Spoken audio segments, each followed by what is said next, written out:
আদর্শ সন্তান আশা করার পূর্বে আদর্শ স্ত্রী ঘরে নিয়ে আসা, নেককার স্ত্রী ঘরে নিয়ে আসা, দিনদার স্ত্রী ঘরে নিয়ে আসা। 2 নাম্বার হলো সন্তান যখন জন্ম হয় সন্তানের জন্য সুন্দর একটি নাম রাখা। 3 নাম্বার হলো সন্তান যখন একটু বুঝতে শিখে তাকে কোরআনের শিক্ষায় শিক্ষিত করা, ধর্মীয় শিক্ষায় শিক্ষিত করা। এইবার যুবকটি বলে, হে আমিরুল মুমিনিন, আপনি আমার বাবাকে জিজ্ঞাসা করুন তিনি তার হকগুলো আদায় করেছেন কিনা। যুবকটি বলে, আমি বলতেছি। আপনি প্রথমে বলেছেন প্রথম হক হলো আদর্শ স্ত্রীর আগে, আদর্শ সন্তান চাওয়ার আগে আদর্শ স্ত্রী ঘরে নিয়ে আসা। হুজুর, আমার মা হচ্ছে একজন অগ্নি পূজারী ব্যক্তির দাসী। অনেক দিন যাবত এভাবে দাসীগিরি করতেছে, অথচ সে মুসলমান। আপনি দ্বিতীয়ত বলেছেন সুন্দর একটি নাম রাখা। হে আমিরুল মুমিনিন, আমার নাম হলো জুল। এই জুল নামের অর্থ হলো গোবরের মধ্যে পোকা। আপনি 3 নম্বরে বলেছেন সন্তান ভূমিষ্ঠ হওয়ার পর যখন সন্তান বড় হবে তাকে দ্বীনের জ্ঞান শিক্ষা দেওয়া, কোরআনের জ্ঞান শিক্ষা দেওয়া। অথচ আমার পিতা আজ পর্যন্ত আমাকে স্কুল মাদ্রাসার বারিন্দাতেও নিয়ে যায়নি। তাহলে আপনি বলুন, আমি বৈধ সন্তান হব না অবৈধ সন্তান হব? আমি বাধ্য সন্তান হব না অবাধ্য সন্তান হব? এইবার আমিরুল মুমিনিন রেগে গিয়ে বলে, হে পিতা, হে বৃদ্ধ, তোমার বিচার আমি কি করব? তুমি তোমার ছেলের হক যেমনভাবে আদায় করেছো, তোমার ছেলে তোমার হক তেমনভাবেই আদায় করছে, তুমি চলে যাও। এইবার আমিরুল মুমিনিন সন্তানটিকে কাছে ডাইকা নিয়ে আসে, যুবকটিকে নসিহত করে দেয় যেন পিতার সাথে খারাপ আচরণ না করে। আদর্শ সন্তান লাভের উপায় সম্পর্কে মেরে ভাই ও দোস্ত বুজুর্গ, পৃথিবীতে এমন কোনো পিতামাতা নেই, পৃথিবীতে এমন কোনো মা বাবা নেই যারা চায় না নিজেদের সন্তান আদর্শ সন্তান হিসাবে গড়ে উঠুক, নিজেদের সন্তান বাধ্য সন্তান হিসাবে গড়ে উঠুক। পৃথিবীর সমস্ত পিতামাতাই এটাই চায় নিজেদের সন্তান যেন আদর্শবান মানুষ হতে পারে, নিজেদের সন্তান যেন আদর্শবান সন্তান হিসাবে গড়ে উঠতে পারে, আদব কায়দা অনুযায়ী পিতামাতার সাথে চলতে পারে।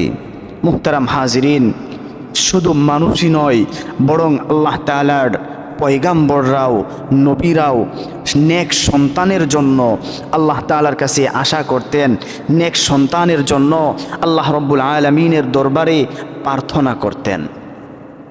মুহতারাম হাজিরিন, মেরে ভাই ও দোস্ত বুজুর্গ, আল্লাহ রব্বুল আলামিন একজন নবীর দোয়া এত পছন্দ করেছিলেন, একজন নবীর দোয়া এত পছন্দ করেছিলেন যে সেই দোয়াটি আল্লাহ তাআলা কুরআনুল কারীমের মধ্যে আয়াত স্বরূপ নাজিল করে দিয়েছেন। হযরতে জাকারিয়া আলাইহিস সালাতু ওয়াস সালাম আল্লাহ তাআলার কাছে প্রার্থনা করতেন। সূরা আলী ইমরানের ৩৮ নম্বর আয়াতে জাকারিয়া আলাইহিস সালাতু ওয়াস সালাম বলেন, রব্বি হাবলি মিন লাদুনকা যুররিয়াতান তাইয়্যিবা ইন্নাকা সামিউদ দুআ। বাজান, এই আয়াতের তরজমা হলো রব্বানা হাবলানা, হে আমার পালনকর্তা, মিল্লাদুনকা যুররিয়াতান তাইয়্যিবা, আপনার পক্ষ থেকে আমাকে নেক সন্তান দান করুন। ইন্নাকা সামিউদ দুআ, নিশ্চয় আপনি প্রার্থনা শ্রবণকারী, নিশ্চয় আপনি দোয়া শ্রবণকারী। বাজান, এই আয়াত দ্বারা বোঝা যায় নেক সন্তান পাওয়া এটা আল্লাহ রব্বুল আলামিনের বড় নিয়ামত, এটা আল্লাহ রব্বুল আলামিনের বিশেষ একটি দান। মুহতারাম হাজিরিন, মেরে ভাই দোস্ত বুজুর্গ, এই জন্য সন্তান পৃথিবীতে আসার পূর্বে এই দোয়াটি বেশি বেশি পড়া উচিত। ভাজান, সন্তান পৃথিবীতে ভূমিষ্ঠ হওয়ার আগে এবং পরে কিছু করণীয় কর্তব্য রয়েছে। তাই তো আজকে আমরা আদর্শ সন্তান লাভের উপায় সম্পর্কে সংক্ষিপ্ত স্বরে কিছু আলোচনা করব ইনশাআল্লাহ তাআলা। মুহতারাম হাজিরিন, বর্তমান পরিস্থিতি সম্পর্কে আমরা সকলেই প্রায় কম বেশি অবগত রয়েছি। বর্তমান এই ফিতনা ফাসাদের যুগে পিতামাতার একটাই অভিযোগ, নিজেদের সন্তানকে মানুষের মতো মানুষ হিসাবে গড়ে তুলতে পারছি না, নিজেদের সন্তানকে আদর্শ সন্তান হিসাবে গড়ে তুলতে পারছি না, নিজেদের সন্তান মুঠেও কথা শুনছে না, নিজেদের সন্তান মুঠেও কথা শুনছে না, বেয়াদবিমূলক আচরণ করেই যাচ্ছে। বাজান, মুহতারাম হাজিরিন, আগে যেমনই হয়তো এই সমস্ত ঘটনা, কিন্তু বর্তমান যুগে প্রায় ঘরে ঘরে এমন সন্তান হয়ে আছে যারা মা বাবার সাথে বেয়াদবিমূলক আচরণ করতেছে। মুহতারাম হাজিরিন, ফলে সমস্ত পিতামাতা নিরাশ হয়ে যাচ্ছে। পরামর্শের জন্য কখনো ডাক্তারের কাছে যায়, পরামর্শের জন্য কখনো কবিরাজের কাছে যায়, পরামর্শের জন্য কখনো মাস্টারের কাছে যায়। বাজান, কেউ আবার ভণ্ড মৌলবীর কাছে যায় তাবিজ কবচের জন্য, ঝাড়ফুঁক নিয়ে আসার জন্য, কালো জাদু নিয়ে আসার জন্য।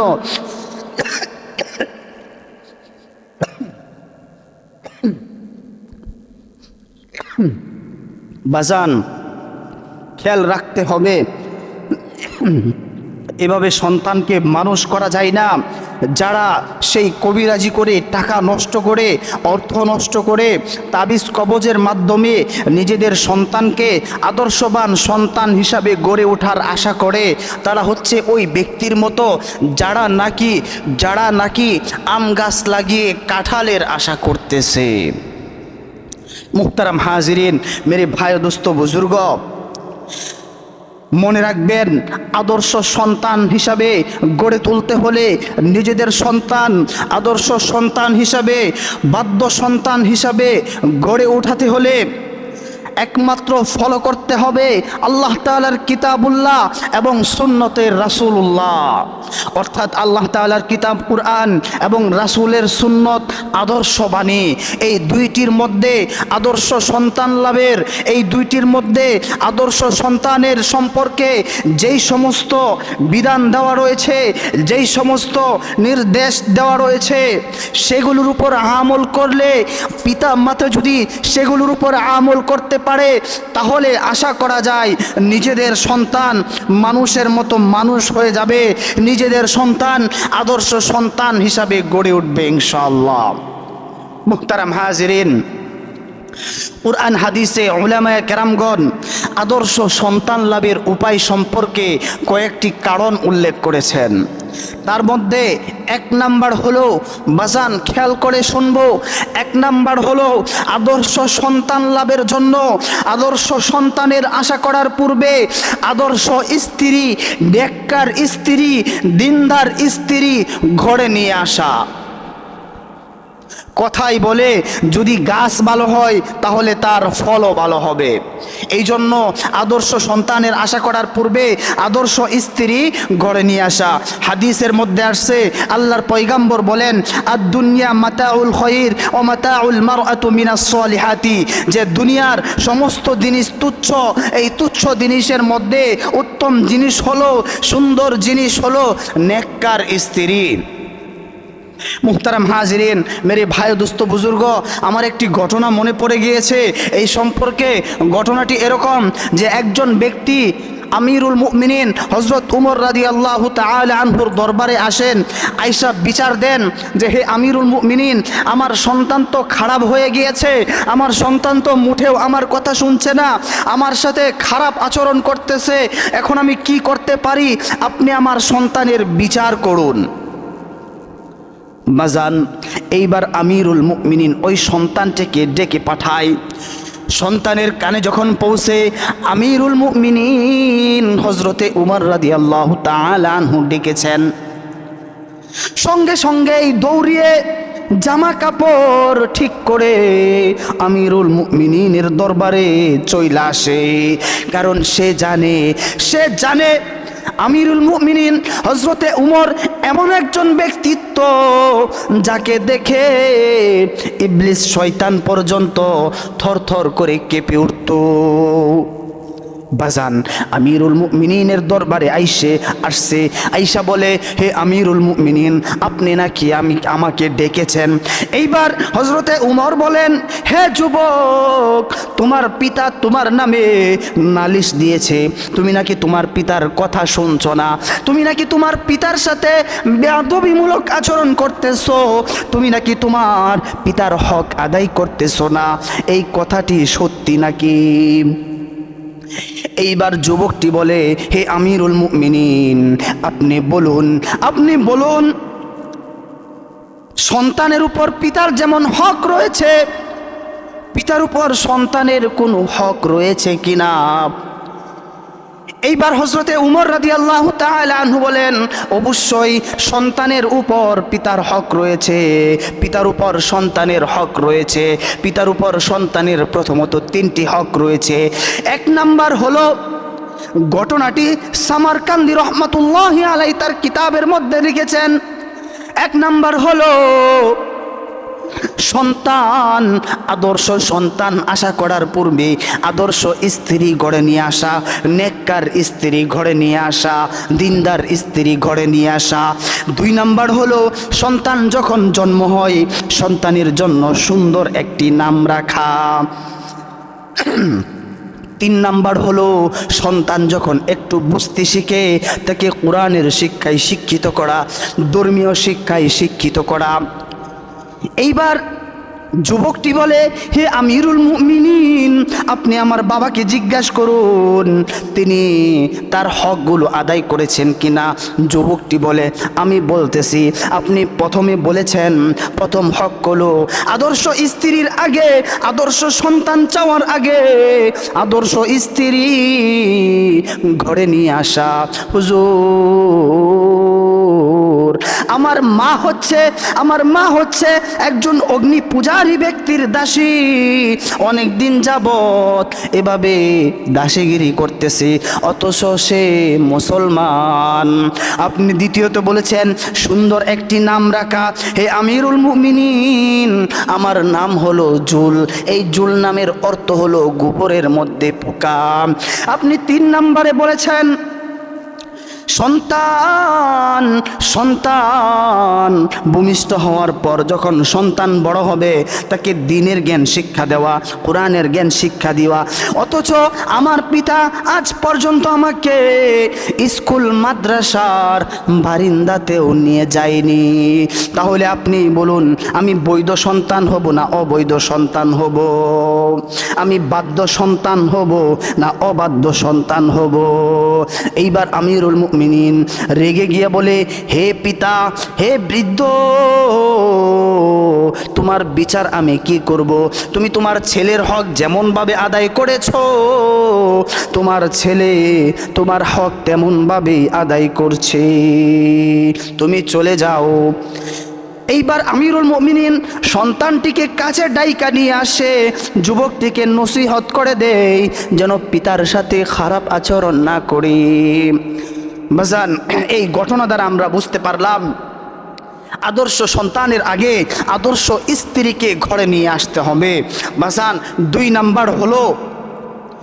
নাম্বার বিষয় হচ্ছে যে সন্তানের উদ্দেশ্যে সহবাস করবে তখন একটি দোয়া রয়েছে, সেই দোয়াটি পাঠ করে নিবে। দোয়াটি হচ্ছে এমন, আল্লাহর নবী বলেন, বিসমিল্লাহি আল্লাহুম্মা জান্নিবিনিশ শাইতান ওয়া জান্নিবিনিশ শাইতানা মা রাযাকনাহা। যে ব্যক্তি এই দোয়াটি পড়বে ওই ব্যক্তির ওই সহবাসের মধ্যে গর্ভে যে সন্তান থাকবে শয়তান সেই সন্তানের কোনো ক্ষতি করতে পারবে না।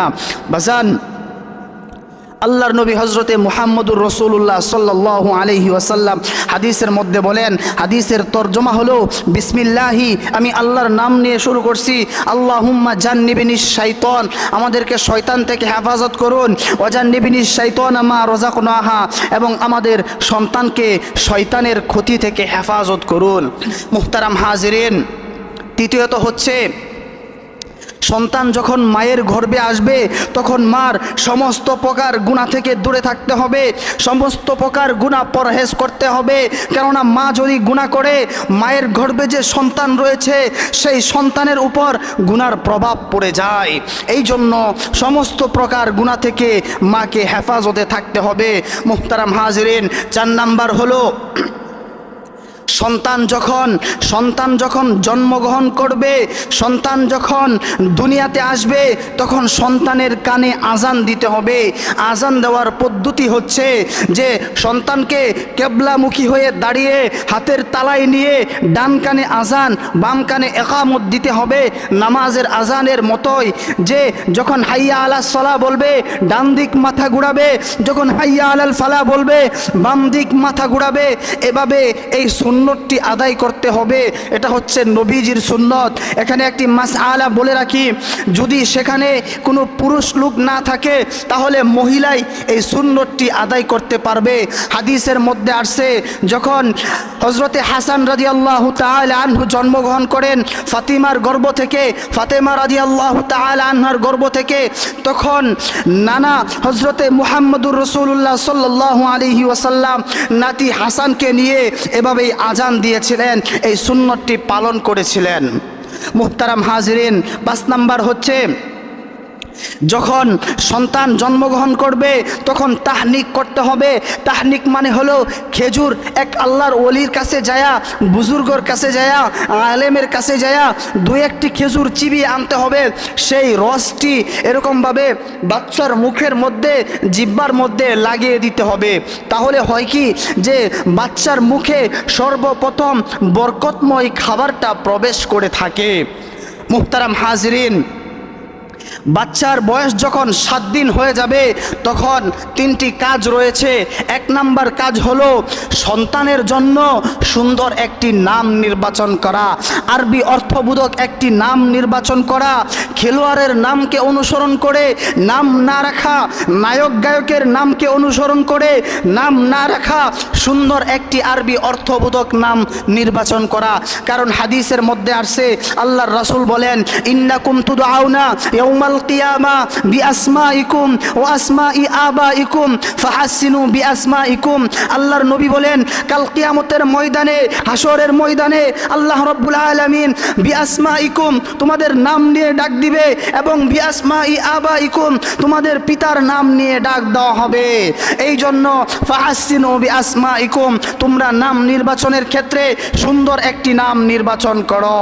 মুহতারাম হাজিরিন, মেরে ভাই ও দোস্ত বুজুর্গ, 2 নাম্বার হচ্ছে এরকমভাবে আকিকা করা। আকিকা কিভাবে করব? যে যদি সন্তান হয়, ছেলে হয়, তাহলে 2টি ছাগল, আর মেয়ে হলে 1টি ছাগল। যদি বড় প্রাণী দিয়ে আকিকা করি তাহলে একটি গরু নিব, সেই গরুর জন্য 60টি অংশ হতে পারে, 60টি আকিকা হতে পারে। তবে উত্তম হলো একজন ছেলের জন্য 2টি গরুর অংশ নেওয়া, এরকমভাবে গরুর 60টি অংশের মধ্যে 2টি নেওয়া, আর মেয়ে হলে 1টি নেওয়া। যদি সামর্থ্য না থাকে তাহলে এরকমভাবে 1টি করে ছাগল দিয়েও আকিকা আদায় করা যায়। বাজান মুহতারাম হাজিরিন, আকিকার নিয়ম হলো যে 7 দিন পর দিতে হবে, যদি দিতে না পারে 14 দিন পর, তাও যদি না পারে তাহলে 21 দিন পর। এভাবে আকিকা আদায় করতে হবে। যদি 21 দিন পর না দিতে পারে তাহলে জন্মের তারিখ অনুযায়ী, যদি মঙ্গলবারে জন্ম হয়ে থাকে তাহলে সোমবার দিন হবে আকিকার দিন। মুহতারাম হাজিরিন, 3 নাম্বার কাজ হলো 7ম দিনে এরকমভাবে মাথার চুলগুলো ফেলে দেওয়া, সেই চুলের মাপ অনুযায়ী এরকমভাবে কিছু হাদিয়া তোহফা গরিবের মাঝে বন্টন করে দেওয়া। মুহতারাম হাজিরিন, পরিশেষে বলবো, সন্তানের যখন একটু বুঝতে শিখবে তখন সন্তানকে কোরআনের শিক্ষায় শিক্ষিত করার জন্য, ধর্মীয় শিক্ষায় শিক্ষিত করার জন্য এরকমভাবে মক্তবে পাঠিয়ে দেওয়া, যেন ইসলামী আদর্শ নীতিমালাগুলি শিখতে পারে এবং আরবি হরফগুলি শিখতে পারে। বাচ্চা যখন ছোট থাকে যা শিখে দেখে তাই মস্তিষ্কের মধ্যে ঢুকে যায় এবং যখন 7 বছর বয়স হবে তখন তাকে নামাজের নির্দেশ দেওয়া। হাদিসের মধ্যে আসছে আল্লাহর নবী বলেন, যখন সন্তানের বয়স 7 বছর হবে নামাজের জন্য নির্দেশ করো, যখন সন্তানের বয়স 10 বছর হবে তখন নামাজের আদেশ করো, যদি নামাজ না পড়তে চাই তাহলে সন্তানকে শাসন করো এবং সন্তানের বিছানাকে পৃথক করে দাও। মুহতারাম হাজরিন, আল্লাহ রব্বুল আলামিন আমাদের সন্তানগুলিকে আদর্শ সন্তান হিসাবে গড়ে ওঠার তৌফিক দান করুক। আমরা যেই সমস্ত হাদিসগুলি বলেছি, যেই সমস্ত কথাগুলি বলেছি, এই কথাগুলির উপর আমল করার তৌফিক দান করুক। ওয়া আখিরু দাওয়ানা আনিল হামদুলিল্লাহি রব্বিল আলামিন।